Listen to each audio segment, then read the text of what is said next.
C'est par les laudes du matin que commence chaque journée de la communauté du séminaire pontifical français à Rome. Que Dieu Tout-Puissant bénisse le Père, le Fils et le Saint-Esprit. Amen. Bénissons le Seigneur. Nous rendons grâce à Dieu. Situé tout près du Vatican, le séminaire a été fondé en 1853. Il accueille en ce moment une trentaine de séminaristes qui viennent de toute la France pour faire leurs études dans les universités pontificales. Alors les séminaristes qui viennent d'ici viennent de toute la France et même certains d'Italie. Mais enfin la grosse majorité, 95%, plus de 95% viennent de France. Et donc poursuivre des études dans les différentes universités romaines, donc poursuivre des spécialisations en Bible, dans tous les domaines de la théologie. Et donc ils sont envoyés par leurs évêques pour suivre des études en plein cœur de Rome. La vie du séminaire est rythmée entre les parcours d'études particuliers de chaque séminariste et les temps de prière communautaires. Après le petit déjeuner, les séminaristes se mettent sans tarder au travail.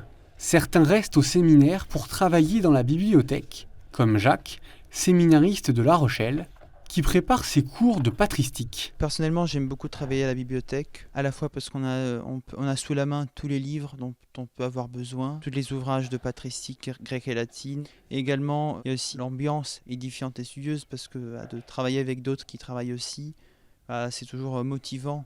Et ça permet aussi parfois de pouvoir demander des conseils, des précisions, des explications à d'autres qui travaillent le même sujet ou qui l'ont déjà travaillé, donc ont une expérience plus grande que moi. Le rêve de l'Empire romain et son accomplissement dans l'Église. Les autres partent dans les universités pour suivre leurs cours. Une grande partie d'entre nous allons à l'université grégorienne. Donc, les études à l'université, elles sont composées d'une grande partie de cours magistraux.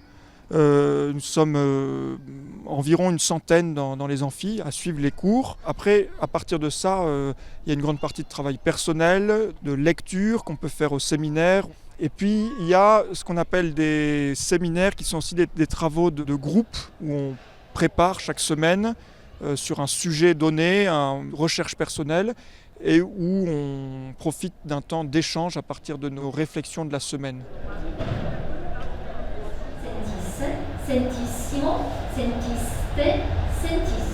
En cette rentrée, tous les nouveaux arrivants ont leur cours intensif d'italien auprès du Centre Saint-Louis de France. La fotocopia è quella della comprensione orale di prima.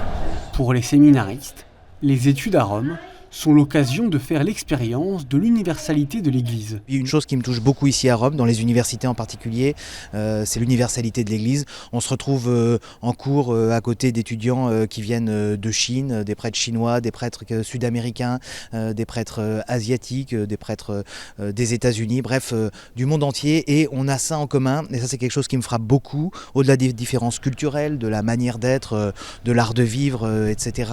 On a quelque chose de profond qui nous rejoint et qui est cet amour du Christ. Et ça pour moi c'était un vrai enrichissement et une vraie richesse de ces années que j'ai vécues à Rome et que je garderai dans mon cœur dans la suite de mon ministère.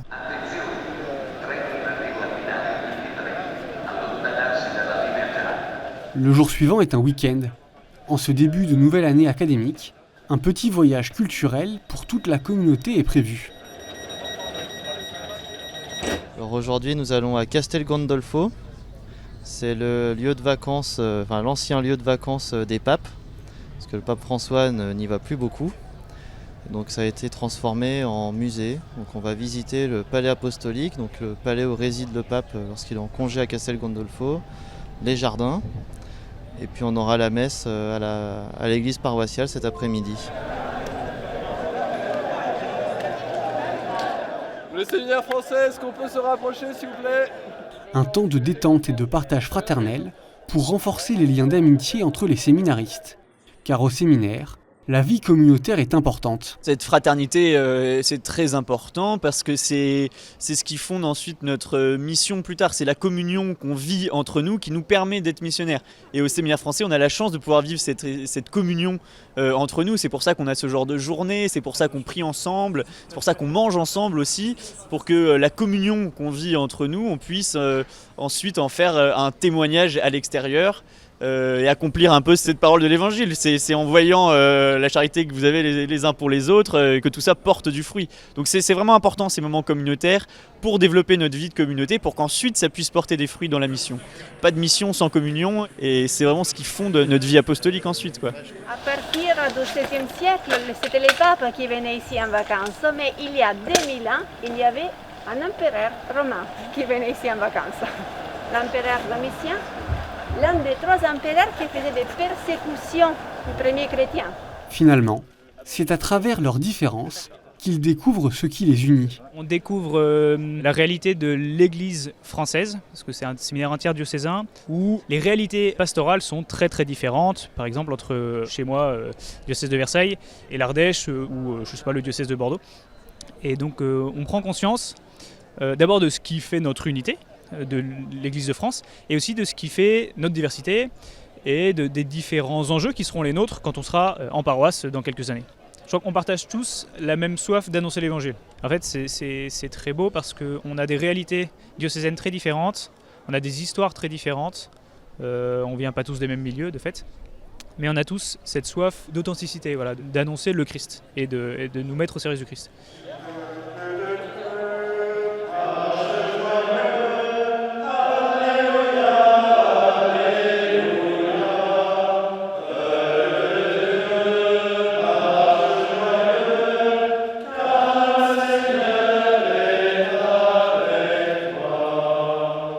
Le week-end ou en semaine, malgré les horaires chargés et les responsabilités multiples, ces séminaristes se retrouvent chaque jour entre frères pour la messe. C'est très important, me semble-t-il, que les prêtres soient vraiment frères entre eux, parce qu'on n'est jamais prêtre pour soi tout seul. On est prêtre à l'intérieur d'un presbytérium, dans son propre diocèse. On est prêtre avec tous les autres prêtres. Aucun prêtre ne peut dire « à moi tout seul, je représente le Christ ». On le représente toujours avec tous les confrères prêtres.